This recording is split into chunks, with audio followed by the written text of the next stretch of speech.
कार्यक्रम को हम आगे बढ़ाते हुए स्मरण भाषण हेतु डॉक्टर विनोद नारायण इंदुलकर सर, अध्यक्ष सीसीआरटी संस्कृति मंत्रालय, सर से मैं आग्रह करूंगा कि सर वो लिखे हैं। नमस्कार। इस पावन अवसर पर मैं आप सभी का स्वागत करता हूं सीसीआरटी में।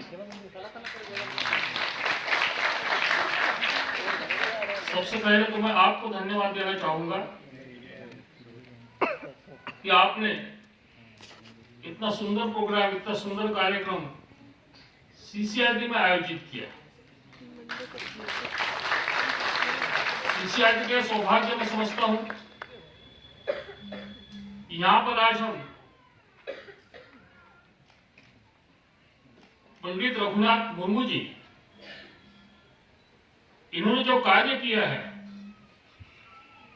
इस कार्य को साक्षी मानकर हम उनकी याद में आज यहाँ इकट्ठा हुए हैं। कोई भी समाज जब कार्य करता है तो हमेशा देखा जाता है कि उनकी जो परंपरा होती है, जो रीति रिवाज होते हैं, जो संस्कृति होती है, वो वृद्धिंगत कैसे हो, उसका बचाव कैसे किया जाए, और जो आने वाली नई पीढ़ी होती है उन तक के सारे संस्कार जो होते हैं, वो संस्कार कैसे पहुंचाए जाए।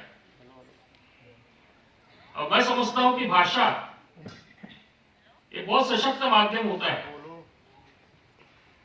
हम लोग कला के माध्यम से बात पहुंचा सकते हैं। हो सकता है कि कुछ कलाएं ऐसी होती है कि जिसमें शब्द नहीं है, फिर भी कला के माध्यम से हम बात पहुंचाते हैं, कम्युनिकेट करते हैं,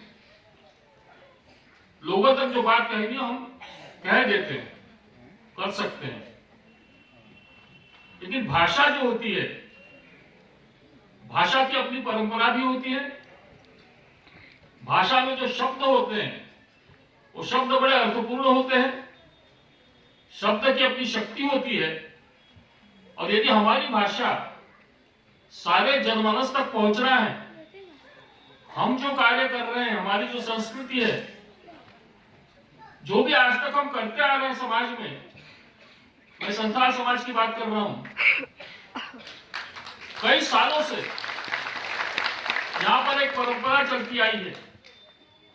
मैं तो सबसे खास बात मैं आपको संथाल परंपरा के बारे में, संथाल समाज के बारे में बताना चाहूंगा कि यहाँ पर जो भी निर्णय होते हैं वो सामूहिक होते हैं। कोई एक अकेला आदमी निर्णय नहीं लेता, और यह परंपरा बहुत सालों से शुरू है। अपनी संस्कृति, अपनी लोक कलाएं, अपनी कथाएं, अपनी कहानियां, वो भी एक सशक्त माध्यम के रूप में सामने आती है। उस समय 100 साल पहले पंडित जी को यह लगा था कि हमारी जो भाषा है और हमारे जो संस्कार है, ये लोगों तक पहुंचाना होगा भाषा के माध्यम से, तो भाषा को लिपिबद्ध करना पड़ेगा। सबसे पहले उनके दिमाग में 100 साल पहले ये बात आई। देखिए आप, कितनी दूरदृष्टि थी। एक लिपि होनी चाहिए, क्योंकि इसके पहले ऐसा था कि बंगाल लिपि, बंगाल भाषा के माध्यम से बंगाल की लिपि का उपयोग किया जाता था। उसी प्रकार से देवनागरी, इस लिपि का भी उपयोग किया जाता था। लेकिन पंडित जी को ऐसा लगा ये जो लिपियां हैं बंगाल और जो दूसरी लिपियां हैं, वो सशक्त माध्यम